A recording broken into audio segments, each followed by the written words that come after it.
কেমন আছো সবাই? আমি তো ভালোই আছি। তো আজকে আমি দুপুর থেকে ভিডিওটি শুরু করে দিলাম। দুপুরে আর রাত্রে কি রান্না বান্না করলাম, রাত্রে কি নাস্তা করলাম সেটাই তোমাদের সাথে শেয়ার করব।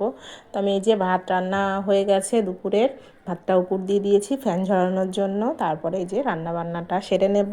প্রথমে আমি একটা কড়াই দিয়ে দিয়েছি উনুনে, তারপরে কড়াইটাতে একটু তেল আর কাঁচা লঙ্কা আর শুকনো লঙ্কা একটু পেঁয়াজ ভালোভাবে ভেজে নিচ্ছি। তো কী রান্না হবে সেটাই দেখাবো। তো এই যে একটা ভাজি করে নেব। প্রথমে ভালোভাবে পেঁয়াজ আর লঙ্কাগুলোকে সুন্দরভাবে একটু ভাজা ভাজা করে নিয়েছি। তারপরে এই যে সিম, আলু আর মটরশুঁটি দিয়ে একটা ভাজছি।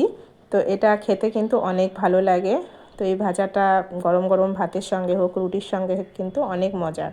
তো এই যে আজকে বেশি কিছু রান্না করিনি, তাও মানে টুকটুক করে দু একটা হয়েই গেছে।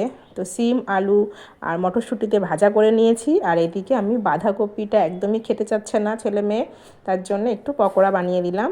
তাতে বাঁধাকপিটা খাওয়া হয়ে যাবে, আবার এদিকে একটু মুখরোচক হবে। আর এদিকে বাঁধাকপিটা হাফটা মানে পকোড়া করেছি, আর হাফ একটু আলু দিয়ে রান্না করে নিয়েছি। তো এই যে আমি বাঁধাকপিটা সুন্দরভাবে কষিয়ে নিয়ে, সব মশলা দিয়ে কষিয়ে নিয়ে একটু টমেটো দিয়ে দিয়েছিলাম, দিয়ে সুন্দরভাবে কষিয়ে নিয়ে একটু তেল পেঁয়াজ দিয়ে সাঁতলে নিয়েছি। দিয়ে আমার এই যে বাঁধাকপি রান্নাটা হয়েই গেছে। আর একটু টানিয়ে নিলেই আমার এই বাঁধাকপি রান্নাটা প্রায় হয়েই যাবে। তো এই যে আজকে দুপুরে এই ছিল রান্না বান্নায়। তো আর গরম গরম ভাত যেহেতু, একটু তো ভর্তা থাকবেই, তার জন্য টমেটো আর কাঁচা লঙ্কা ভর্তা করে নিয়েছিলাম। আর এই ডালটা সকালে রান্না করে নিয়েছিলাম, এখন একটু গরম করে নিয়েছি, নিয়ে এই যে খাওয়া দাওয়াটা সেরে নেব। তো এই যে দুপুরে আমরা এই রান্না বান্না করেছিলাম আর এই খাওয়া দাওয়া হয়ে গেছে। তো সন্ধ্যার সময় ছেলেমেয়েরা বায়না ধরছে, কিছু তো দিতেই হবে নাস্তা। তো একটু চা করে নিয়েছিলাম, আর এই যে একটু ডিম গুলে নিচ্ছি। এখানে টমেটো আর পেঁয়াজ কাঁচা লঙ্কা দিইনি, যেহেতু আমার বাচ্চারা খাবে, তাই একটু শুকনো লঙ্কা, একটু হালকা হলুদ, একটু লবণ দিয়ে সুন্দরভাবে মাখিয়ে নিয়েছি। নেওয়ার পরে পাউরুটিগুলো দিয়ে সুন্দরভাবে ভেজে নিচ্ছি।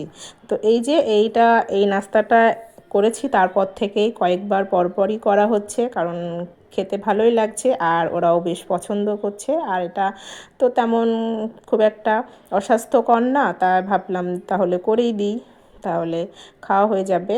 তো সন্ধ্যাবেলা এটা করে নিয়েছিলাম, সবাই মিলে দু এক পিস করে খাওয়া দাওয়া করে নিলাম।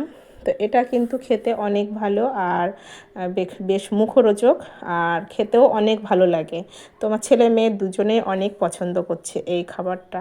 তো এই যে আমার সারাদিনের ভিডিওটি কেমন লাগলো, যদি ভালো লাগে তো সবাই আমাকে একটু সাপোর্ট করো, ভালোবাসা দিও। তো আজকের মতো আমি ভিডিওটি এখানেই শেষ করছি। সবাই ভালো থেকো, সুস্থ থেকো, আর আমাকে একটু সাপোর্ট করো।